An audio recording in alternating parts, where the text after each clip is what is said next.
Well, hello.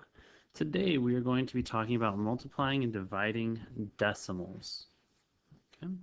So the first thing that you want to think about is whenever we talked about adding decimals, we said you always need to get a common denominator.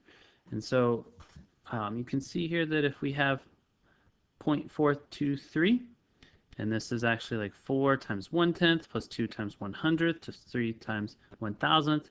We can write it like that. We can get common denominators, and then you'll notice that it's all over 1,000. Okay, now if it's all over 1,000, then we would say that this is 423 thousandths. And then we end up with 423 over 1,000. Now, we don't have to think about it that way every single time in order to actually write it as a fraction. There is a much easier way to do this, and that is ultimately to just say, well, let's identify what the furthest place value is, what the furthest decimal is. We have tenths, hundredths, thousandths. This right here is the thousand. Remember, we put a THS on the end of something for a fraction. So if this is the thousandths place, then that just means that this will be over 1,000. Okay, because this is the thousandths place, we will put 1,000 right there. Now I can just put 103 on top. And that's all. Over here, if we just go by the names of this, tenths, hundredths. Okay, so this is the hundredths. Sorry if that bothers you. I always hate hearing on recordings. So so hundredths, we've got hundreds there. We're going to put 100 down here, and then we see that we'll just put 35 right here. Because this is the hundredths place, then we just put 100 on bottom. Over here, for this one, you'll notice that this is actually only in the tenths place. So this right here, I don't care what's in front of the decimal, I'm looking for what's behind the decimal. So that's the tenths place. That must mean I'm going to put a 10 right there. Now you might be thinking, well, what do I put here? Do I put a 5? Do I put a 1? Like, do I put a, like, do I put 5 here and big 1 out front? Actually, that's correct. Now, that's not the way I was looking for it. I would probably do it like this. I would say, you know what, let's write this as 15 tenths. So what's after the decimal, that's going to get you your denominator. And then whatever that whole number is, that's ultimately what you would put in the top. Okay. Let's look at another one. We're going to jump ahead to F, so we'll just come down and do this one here. This is the hundredths place, so we'll put 100 on bottom. And now I just take this whole number here without the decimal, that's 1205, and that goes on top.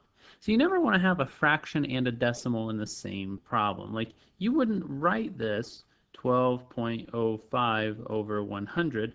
Not only is it just flat out wrong because this actually equals 0.1205, okay, but we don't want to combine decimals and fractions in the same problem. It's just not really considered proper.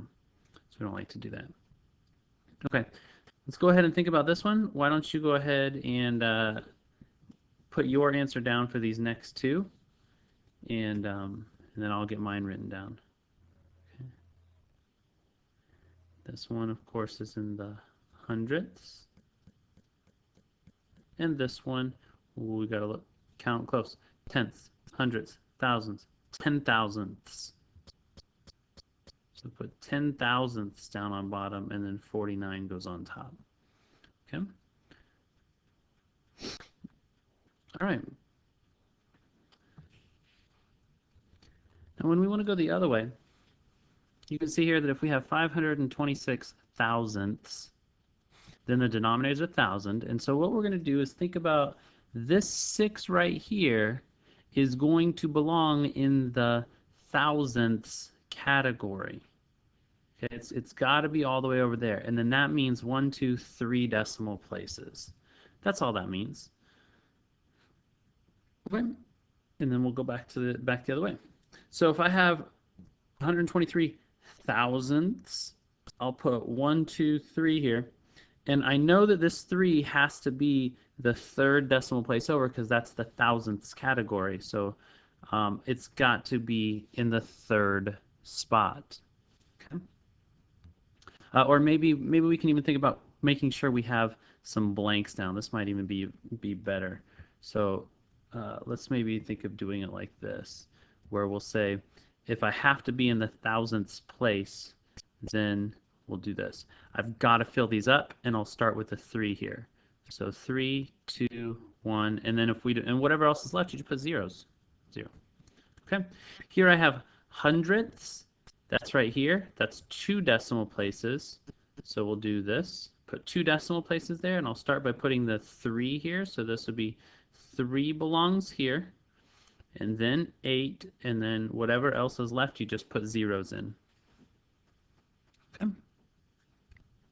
So over here we have hundredths, so that means we'll do this. Okay, because it's hundredths, that's why I have 2 decimals or 2 place values after the decimal. Now, if there, sometimes we might even need more. Maybe if I had, 12.05 tenths, if I were to try that and I did this, I'd be like, well, 5, and then I'll put that 0 here, and then what do I do with that? Well, you just keep going out the other way. You can put as many decimals out front as what you want. Okay, and you get 120.5. Okay, I don't think we have any examples quite like that here. That's why I threw that one on. But here we've got, I start with this 3. This goes all the way on the right-hand side, and then I just start filling them in as I go back.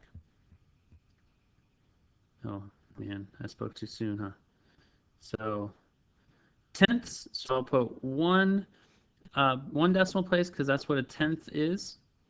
And then we've got the 4, 5, and now I just put 2 out in front. You put as many decimal or as many blanks out in front as what you need, but we do get 25.4.